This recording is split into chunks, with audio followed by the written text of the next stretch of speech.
you how I bottled this. This is a black currant wine that it's completely homemade. This is stuff that I made last year, and I'm going to show you how I'm bottling this year's. Stay tuned. That's good. Yeah.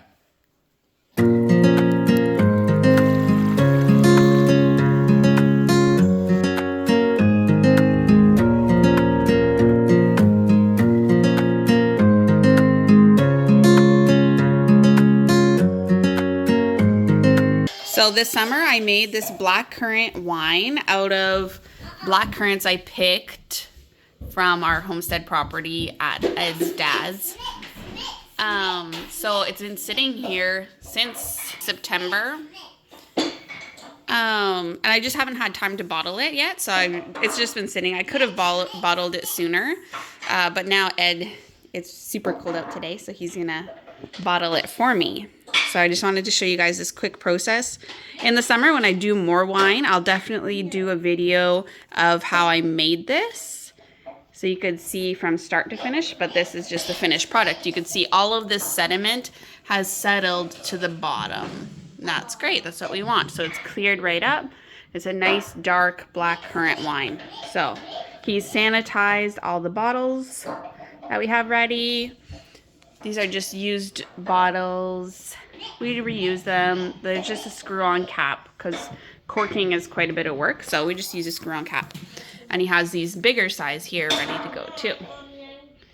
So everything's sanitized and ready to go. So he's gonna pump that siphon and start bottling. We're gonna, once this is empty, I'll clean that out. We got a couple cider kits. One's an apple cider, the other one's a peach and passion fruit cider. We're gonna start those later. Yeah, so we'll definitely put a link to those in the description when we have those videos up of us making those ones. So guys, this here has a nipple on the end. Fluid won't come out unless that is depressed. If it's working properly, that is. So you got to put that in there. Make sure your jug is higher up on the counter than where you're filling. And don't bump that. This here is a plunger to get these going. And then once that's running, that just goes all by itself now. So now you don't have to plunge again. You just have to move it from bottle to bottle. So guys, the farther down you are, the faster it'll fill that. So we'll put that back down. So this wine will sit and clear in the bottles. It won't be ready to drink for a full year. Yeah, so that's quite a bit of waiting. This is not a kit wine. This is a made from scratch wine. And the longer it ages, the better it is. Yeah. My grandfather had hundreds of bottles in his house burned. This bottle here behind me, the green one, that was from his house. It must have been at either my place or my dad's. And it managed to escape the fire. Yeah, he had a whole cellar full of jarred goods from garden and tons of bottles of wine that he made completely from scratch.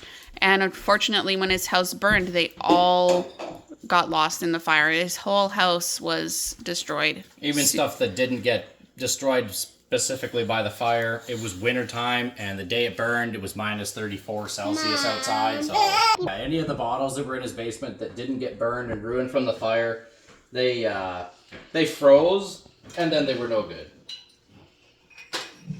So that's really too bad. But thankfully, he's still around, so he showed me and gave me tips and what he did to make wine, and so now we can kind of carry on that tradition. Yeah, that's right. And what does it work out to? Is it $1.70 a bottle?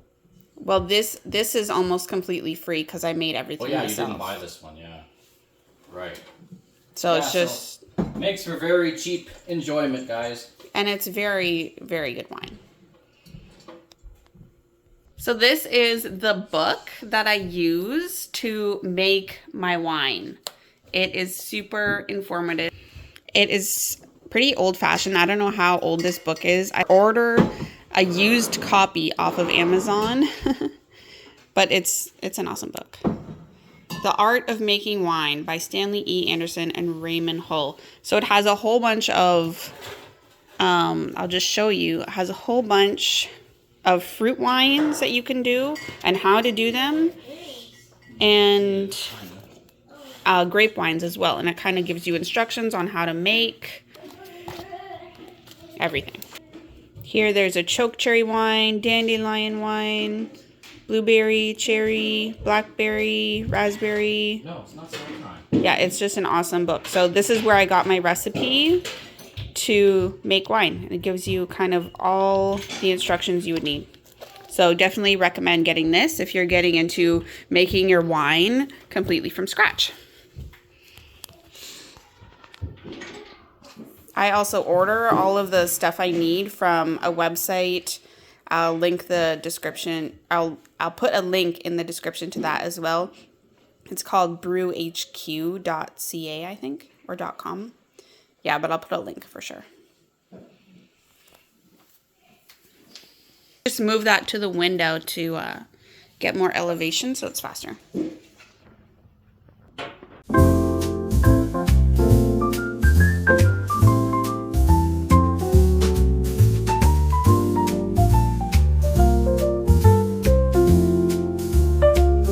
In a corner cafe, neath the hazy moon's light, we met in the soft glow, the timing just right.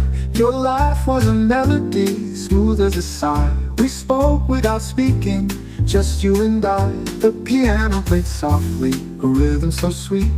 With every note, our hearts found a beat. The barista knew secrets, the beans he would grind, pouring out stories, a blend of the mind. Cafe whispers and tales in the late evening's glow, where love has a flavor bittersweet like we know. Emotions are stirring in a lo-fi's embrace, in the heart of the city, in this quaint little place.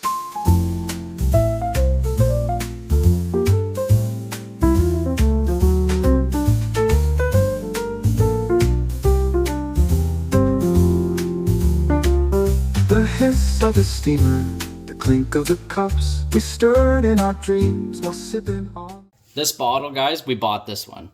We bought, I think it was 3 cases, so 36 bottles of these super nice clear ones with twist top caps on them.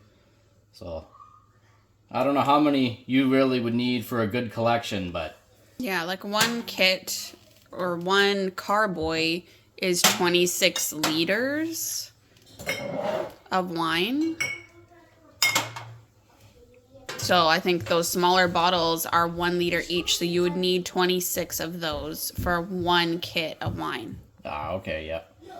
And guys, these here, we got really lucky with the ones with all the stickers on them. I work at a lodge, and my sister, she owns the lodge. So I just asked her if I can take the wine bottles home, the ones I want to use. So any of the ones with the stickers on them, I didn't pay for anything for them. Yeah, people come and stay at the lodge, and whatever they drink, they just leave the empties there. So we just take them home and clean them, sanitize them, and able to reuse them instead of sending them to like the recycling depot. Yeah. You could clean all these labels off of here, and this would be much more presentable, but yeah, you better dedicate like a day to removing these labels and making your bottles look nice. And then if you put stickers on them after you make a kit, well, then you got to remove that the next time too. So we're not too picky around here. Liquid's still good just the same, whether the bottle looks nice or not.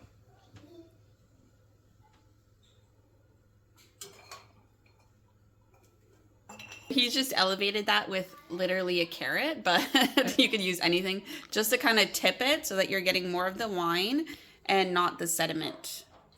Don't mind that. Okay, so it's almost done.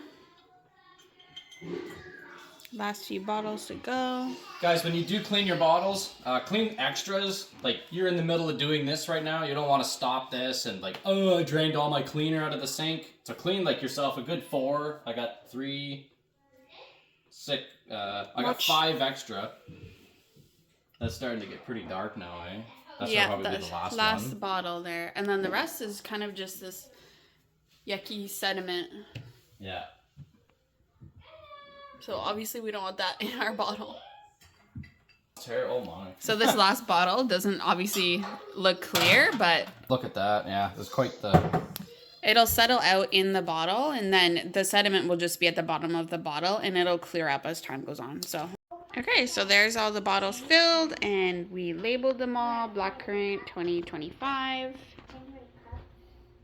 And they are ready to get put into storage. That's it.